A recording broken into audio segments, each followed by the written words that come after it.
Thursday, February 15. Forget not all his benefits.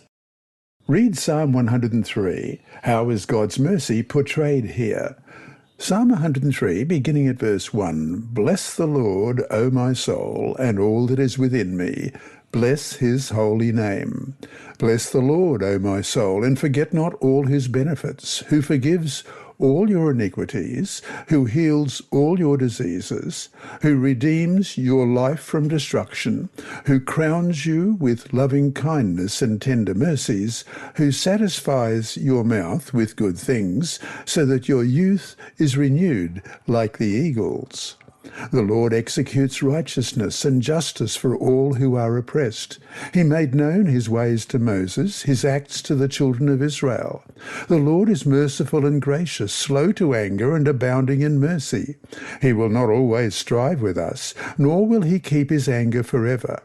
He has not dealt with us according to our sins, nor punished us according to our iniquities.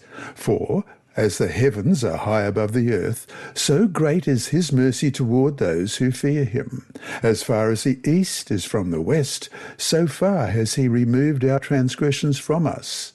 As a father pities his children, so the Lord pities those who fear him. For he knows our frame. He remembers that we are dust. As for man, his days are like grass, as a flower of the field, so he flourishes. For the wind passes over it, and it is gone, and its place remembers it no more. But the mercy of the Lord is from everlasting to everlasting on those who fear him, and his righteousness to children's children, to such as keep his covenant, and to those who remember his commandments to do them. The Lord has established his throne in heaven, and his kingdom rules over all. Bless the Lord, you his angels, who excel in strength, who do his word, heeding the voice of his word. Bless the Lord, all you his hosts, you ministers of his, who do his pleasure. Bless the Lord, all his works, in all places of his dominion. Bless the Lord, O my soul. Psalm 103 enumerates the Lord's manifold blessings. The blessings include all his benefits in verse 2, for a flourishing life in verses 3 to 6.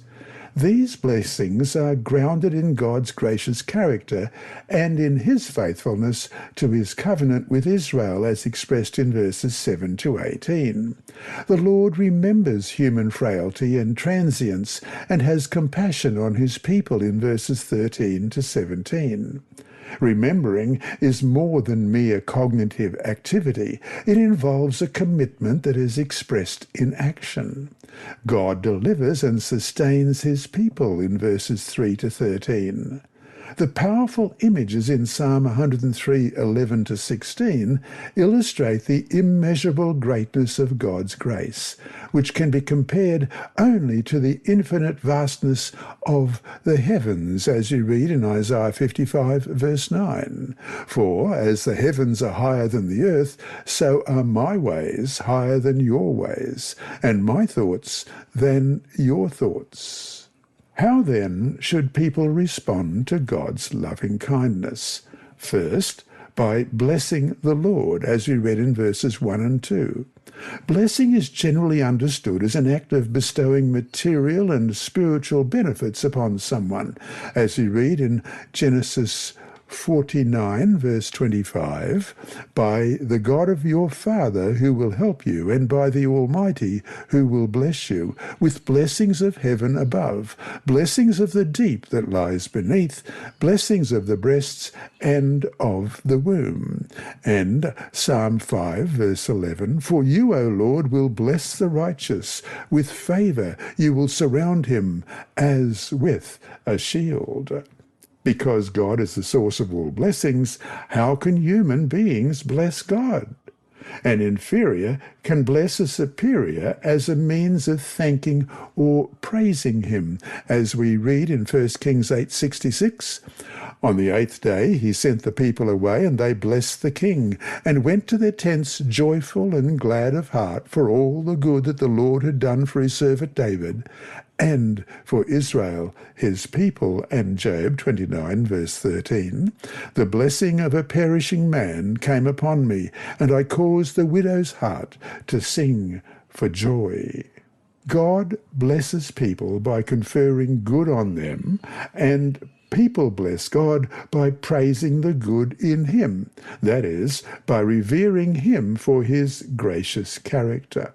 Second, by remembering all his benefits and his covenant, as we read in verse 2 and verses 18 to 22, just as the Lord remembers the feeble human condition and his covenant with his people in verses 3 to 13.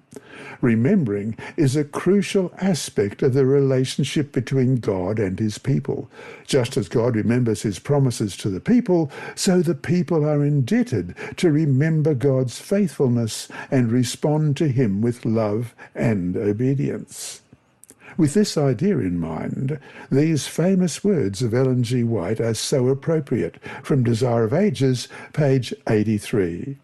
It would be well for all to spend a thoughtful hour each day in contemplation of the life of Christ.